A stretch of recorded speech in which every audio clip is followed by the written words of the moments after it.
Le thème de cette conférence, les défis internes du financement des objectifs de développement durable ODD en République démocratique du Congo. Mesdames et messieurs, distingués invités, il est un honneur pour moi de m'adresser à vous aujourd'hui pour parler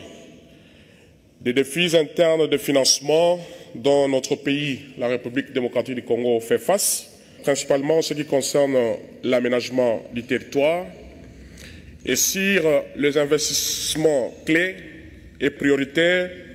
dont les territoires de la République démocratique du Congo et le reste du pays ont besoin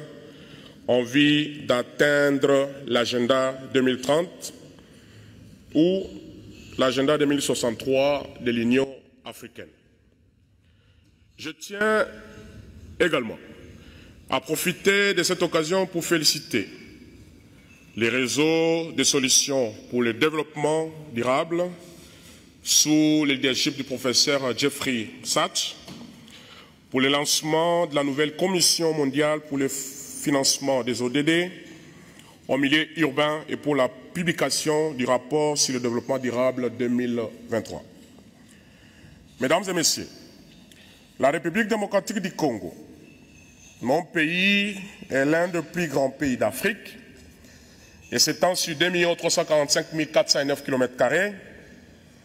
Elle dispose de 52% des réserves totales d'eau douce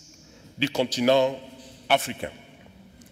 Sa forêt couvre 150 millions d'hectares du territoire national et fait d'elle l'un des pays les plus grands pays forestiers au monde, disposant de plus de la moitié de la forêt du bassin du Congo et la plus grande biodiversité d'Afrique,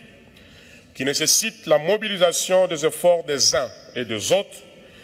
et des investissements nécessaires pour assurer une gestion efficiente, rationnelle et durable de toutes ces ressources qu'elle regorge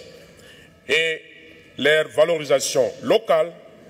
afin de répondre aux besoins de sa population qui y vit maintenant sans compromettre le bien-être des générations futures, c'est-à-dire garantir la satisfaction optimale des besoins essentiels et vitaux, celles qui viendront après. De ce fait, inscrivant mon intervention dans le cadre des mécanismes de financement du processus de la réforme d'aménagement du territoire qui rentre dans le cadre de l'agenda 2030 des Nations Unies axé sur les objectifs de développement durable, je voudrais de prime abord rappeler que depuis 2015, la communauté internationale a adopté sous l'égide des Nations Unies l'agenda international pour le développement 2030, c'est-à-dire un programme post-2015 qui consacre 17 nouveaux objectifs de développement durable. À ce jour, sous le leadership de son Excellence, Monsieur le Président de la République, chef de l'État, Félix Antoine Tshisekedi Tshilombo, président de la République, dont la vision est fidèlement exécutée par son Excellence Jean-Michel Sama-Lukonde Kyenge, Premier ministre et chef du gouvernement, la République démocratique du Congo est en train de consentir des efforts considérables pour l'atteinte des ODD, qu'il s'agisse de la lutte contre la pauvreté, l'accès pour tous à une éducation de base de qualité, à la justice, à la construction et à la modernisation des infrastructures, à savoir les routes, les ponts, les aéroports, les ports, etc., les équipements sociaux collectifs de base, à savoir les écoles, les centres de santé, les universités et que sais-je encore. Il en est de même de la lutte contre le changement climatique, à travers toutes les réformes lancées dans le secteur tant de l'aménagement du territoire, du foncier et de la forêt, de l'agriculture, de l'énergie, ainsi que de la bonne gouvernance. Cette énumération non exhaustive met en évidence les efforts par lesquels le gouvernement de mon pays participe activement à la mise en œuvre et à l'atteinte des ODD. De plus, pour assurer une appropriation de la bonne gouvernance, mieux de la gouvernance territoriale, le chemin à parcourir est encore long, compte tenu des besoins d'un pays aux dimensions et à vocation continentale. Ce qui compte aujourd'hui plus, de 100 millions d'habitants, ce qui est un défi énorme à relever. Cela appelle bien entendu à des investissements importants. Il y a donc lié sur le plan de financement 2. 1. Renforcer la mobilisation des ressources nationales afin d'améliorer les capacités nationales. 2. Encourager les pays partenaires à mettre pleinement en œuvre leurs engagements d'assistance publique au développement. 3. Mobiliser des ressources financières supplémentaires de sources non traditionnelles. Préserver la viabilité de la dette à long terme par le biais de politiques coordonnées visant à favoriser le financement par emprunt, allègement et la structuration de la dette. Et enfin,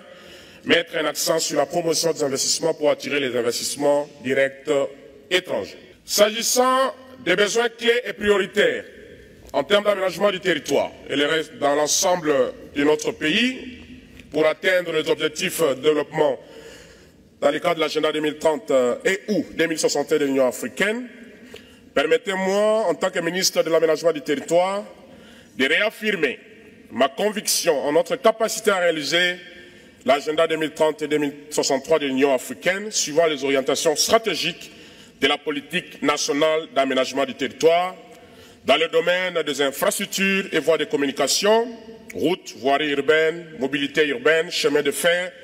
ponts, centrales hydroélectriques, énergies renouvelables, aéroports, autoroutes, pour assurer, faciliter le déplacement des personnes, ainsi que les échanges commerciaux. Mesdames et messieurs, je ne saurais clore ce petit mot sans insister sur le fait que la mise en œuvre des ODD en République démocratique du Congo s'effectue dans un contexte de conflits et d'instabilité, particulièrement dans la partie est du pays, ce qui a un impact sur l'affectation des ressources publiques de plus en plus dédiées à l'effort de guerre et à la lutte contre les groupes armés qui sèment la terreur et la désolation dans nos villes, villages et territoires tels que les M23, les ADF, etc. Dans cette partie du pays, nuit et jour, les femmes sont violées, les enfants sont violentés. Nous saluons donc le récent rapport qui a été rendu public des experts des Nations Unies qui a démontré, noir sur blanc, cette situation d'insécurité de la guerre qui nous est imposée dans la partie est de notre pays. J'en appelle donc, et c'est ça même la ferme volonté de notre président de la République, son Excellence Monsieur le Président de la République, Félix-Antoine Tshisekedi Tshilombo, qui ne cesse d'en appeler à la solidarité internationale face au drame que vivent les populations congolaises, qui aspirent autant que les populations de partout, où crépite encore le coup de balle, que ce soit en Ukraine, au Sud-Soudan ou ailleurs, à la paix, à la sécurité et à la prospérité.